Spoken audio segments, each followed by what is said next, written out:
Bienvenue à Rouge et Or Express.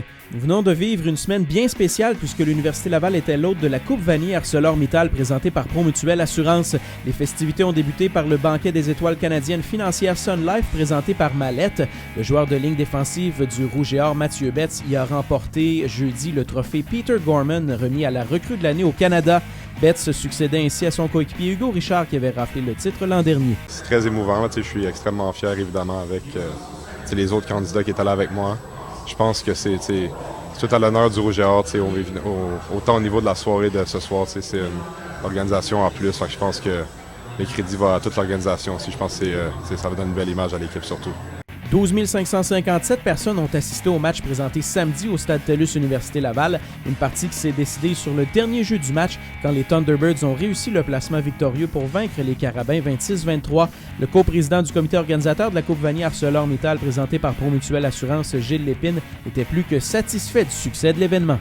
On ne peut pas être plus heureux que ça, c'est extraordinaire. Je suis tellement fier, tellement heureux du comité organisateur et de tout le monde. La réponse des gens est fantastique. Les gens sont venus voir un beau match de football. On s'est créé comme un bel événement, je dirais, à l'image de la NCAA, mais chez nous, les gens sont là, on a créé quelque chose de bien. Il y a des gens qui prennent pour les deux équipes, c'est extraordinaire. Je suis vraiment fier des gens de la région de Québec et du comité organisateur. Une seule personne était plus heureuse que Gilles Lépine samedi. Il s'agit de Michel Bernier, le gagnant de la Loto McDo Rouge et Or, qui est reparti chez lui avec la somme de 11 070 $. À la veille du grand match, il y avait du basketball à l'amphithéâtre Gymnase Desjardins Université Laval. Les citadins de l'UQAM étaient en visite et on a eu droit à 2 duels spectaculaires. D'abord, la formation féminine lavalloise a remporté une troisième partie de suite à l'arraché, 64-63.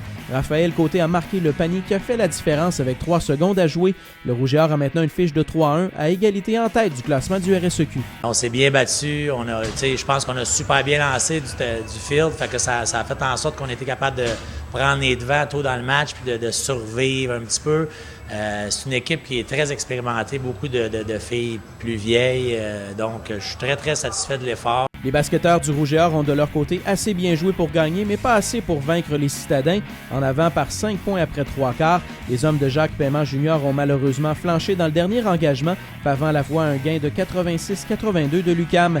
Laval a une fiche d'un gain et 2 revers jusqu'à maintenant cette saison. Quelques mauvais jeux où on n'a peut-être pas été tout à fait assez opportuniste, combiné à quelques gros jeux de leur côté, ça a fait de la différence. Puis c'est arrivé à un moment où il restait plus assez de temps pour revenir. Volleyball féminin, le Rouge et Or avait échappé son premier duel cette saison face à l'UQAM au PEPS. Les filles d'Olivier Caron se sont bien reprises à Montréal vendredi, balayant les citadins en 3 manches au score identique de 25-23.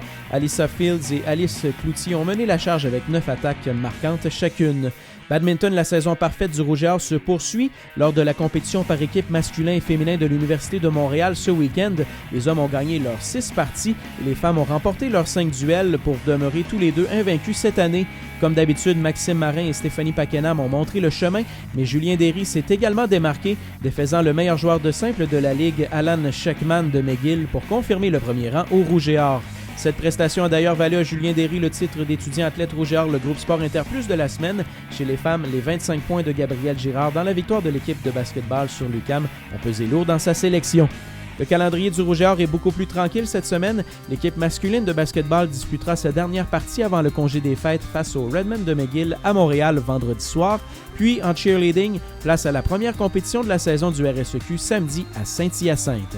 Voilà pour aujourd'hui, on se donne rendez-vous lundi prochain pour la dernière édition de l'automne du Rouge et Or Express.